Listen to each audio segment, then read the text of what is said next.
Hi, I'm Barry, Ontario West Area Manager for the Running Room, and I want to wish everybody, first of all, a Happy New Year. We made it into a new year. That's awesome. It also means that you're probably going to be thinking about what you should be running today because you just finished your clinics and the new ones don't start until tomorrow. So for Learn to Run, let's say 2 sets of 10 and maybe 2 sets of 10 minutes and a 1-minute walk, and maybe add a bonus 2-minute just for fun. 5K, I want to see you do 5K. And 10, half marathon and full marathon, let's say somewhere between 8 and 10K. That should keep you warmed up and loose just in time to start your new clinics. Now they all start on January the 4th. And this year, for the new year, we've added weekly Zoom meetings. So you're gonna have a lot of fun with those because you'll be able to interact with your instructor, answer questions, ask questions, and you'll have a lot more fun. And that's really the name of the game, is to have some fun when you're out there running. Now, some tips that I can recall from teaching clinics from a few years ago is always have fun, number one. But running's a group sport that you can do on your own. You're gonna see people out front, you're gonna see people in the middle, and you're gonna see people in the back. You don't have to keep up with anybody. You're your own athlete. So keep the talk test in mind.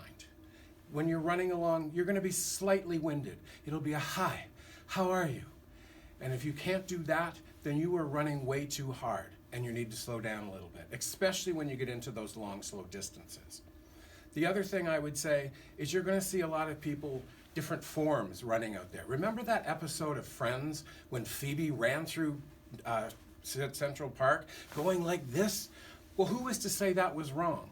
She's wasting a whole lot of energy, but she was comfortable doing it. So I want you to be relaxed when you're out there.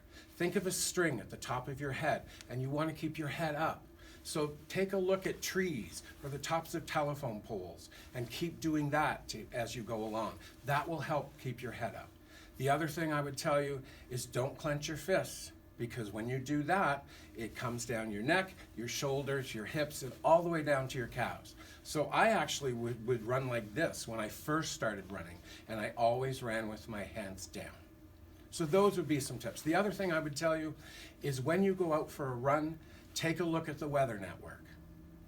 Add 10 degrees to whatever it says it is, and that's the temperature you want to dress for. So if you walk out your door, especially if you're living in southwestern Ontario or where we have snow, and you go, whoa, you're dressed perfectly. If you walk out your door and you're warm and toasty, get inside, get something off, because you're overdressed. So those are my tips, but your instructor will also give you some tips as well and probably reiterate some of what I just said. We also have some virtual events that you can sign up for.